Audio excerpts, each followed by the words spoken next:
Okay, so typically in Fortnite, you would feed Klombos normal items like a SMG or even a shield potion, but not me. So today, I had the great idea to feed Klombos one of my victory crowns, and the outcome, you won't believe. But that is just one of multiple myths that we test out in today's episode, so just like always, if you do have a myth you would like me to test in the next or future episodes of the Fortnite Mythbusters, make sure to go down in the comments and drop a comment of that myth for a pretty good chance to be featured. As well, if you do enjoy today's video, make sure to leave a like. Let's see if we could smash 1,500 likes. That would be insane. As well, if you do enjoy my content, make sure to subscribe and turn on those post notifications to never miss another Fortnite Mythbusters episode. Anyways, without further ado, let's get right on in to today's video. Kicking things off, jumping straight into the first myth. The first myth is, will a shield keg heal a loot llama? Now, the shield keg has been around for just a minute in Fortnite, but we still have learned a lot about it. After looking around the entire Fortnite map for a shield keg, I managed to find one, as well as a loot llama not too long afterwards. After sneaking up on the loot llama, after a few attempts, I managed to box it in, where I then did a pretty decent amount of damage. I mean, his health was a quarter of the way gone. I immediately threw down the shield keg while the loot llama was still knocked on the ground, and after looking back at the replay, I thought it went up a little bit, but the shield keg has no effect on the loot llama's health. This makes sense because the loot llama does not have any shield, but now this raises the question, do the natural campfires have the potential to re-heal the loot llama? Someone please comment that down below so I don't forget for the next episode.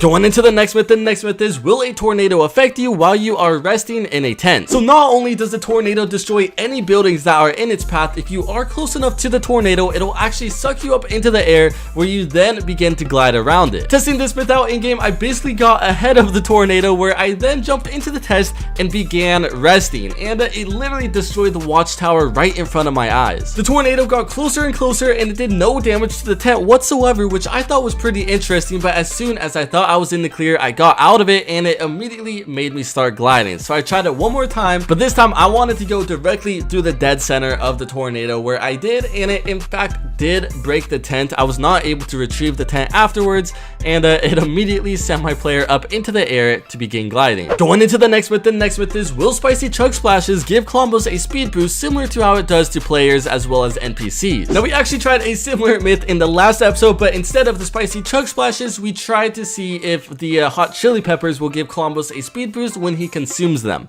and it unfortunately did not. But this time it was a little bit different. I found some Spicy ChugSplashes, I threw it directly at Klombos while he was standing there, and it actually did give him the spicy chili effect. If you look directly underneath them, when you do throw the Spicy ChugSplash, it'll make the little splash on the ground and give him the I guess the steaming ears effect, but it doesn't come from his ears. I even jumped on top to see if I could see it coming out of him. It only has the steam out of the top of his head like it normally does. But now we are wondering if it actually makes him walk any faster. I waited for the effect to go away. I had him walking. He was walking at the exact same pace whether or not he had the Spicy ChugSplash effect or not. So this is a little bit unfortunate. It would be scary to see an extra fast Klombos running at you though. Going straight into the next myth, is, will AO guards or vault guard NPCs attack Klombos when Klombos attacks them? For this specific myth, I tested it out having Klombos run directly into the NPC called Haven. It's one of the NPCs that sells you items around the map and has a little quest sideline. Typically, these NPCs will not fight unless you attack them first, and that's exactly what happened. I got Klombos to run directly into Haven,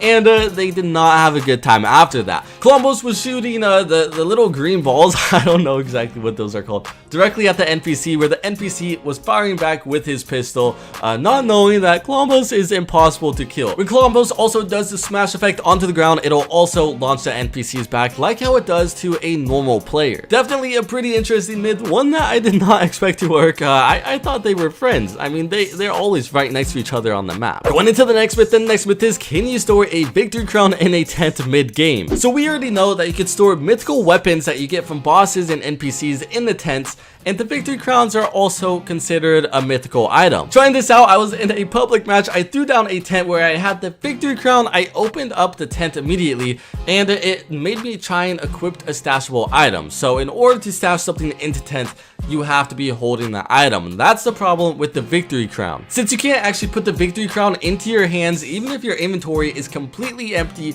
you are unable to stash it into a tent. I'm glad Fortnite made this a feature. It would be pretty overpowered to just have 3 victory crowns in your tent, and then when the final player comes around and you win the match, you could then add it on to you know, your victory royale count. But unfortunately, that's not the case. Either way though, this is definitely good to know, and it'll save you some time in game if you ever wonder this yourself. Going into the next myth, is will Spicy ChugSplashes affect crows and give crows a speed boost like how it does to a player? Doing this myth was pretty easy. I basically did the shot where you could get so many crows up directly next to you just by building a tower up into the sky. After just a couple of seconds of waiting, multiple crows landed directly next to me, where I threw the Spicy ChugSplash at the crow, and the crow will sit there for a second unless you do scare them away, and they will have the steam coming from them. Now, if they fly any faster, I do not think so. There's no really way to test it to see, but they certainly do seem to fly at the exact same speed as normal. Now, the crows don't stay around long enough for the speed boost to actually disappear from them, because they do fly into the horizon, but this is still pretty funny to see. Going into the next myth, is will Klombos take damage to fire? This is actually a very good myth, because when Klombos gets angry, he turns from his nice little pinkish green color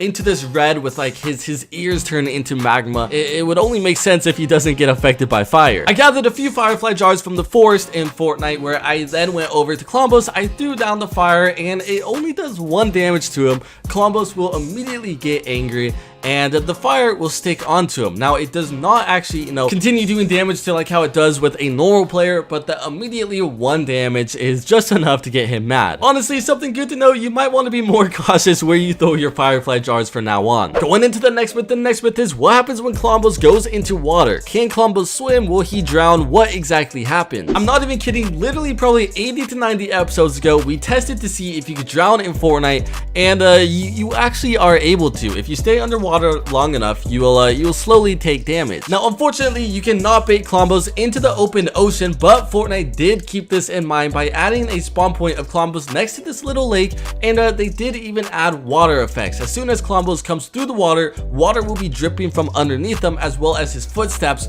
will make the water kind of get distracted. The animation going through the water, as well as his feet while he is in the water, it all lines up perfectly. Fortnite definitely took this into account, and I think if the water was deep enough, Klombos definitely would float at the top. Going into the next myth, is can you lose a victory crown while you are in a custom match? This is actually a great myth to test out and highly requested, especially with how many players play streamers custom matchmaking games as well as scrims, so you might want to keep this one in mind. I went into my own custom matchmaking game just by myself. I farmed up a little bit of wood, and from there I made a tower up. That way I would die to fall damage rather than just leaving the game in hopes that the victory crown would drop on the ground after I die. After admiring the crown just for a little bit, just in case I were to lose it, I jumped off the top of the tower, where you did see the crown leave my inventory, land on the ground, and I immediately backed out. I then jumped into a public matchmaking game this time, where I was surprised to see that the victory crown was still in my inventory. I did not lose it. This is great to know, especially if it's holding you back from joining scrims, or even, you know, just any case where you jump into a private match. You do not have to worry about losing your crown. Also, something to keep in mind, we tested it in a previous episode. If you do win that custom matchmaking game with your victory crown,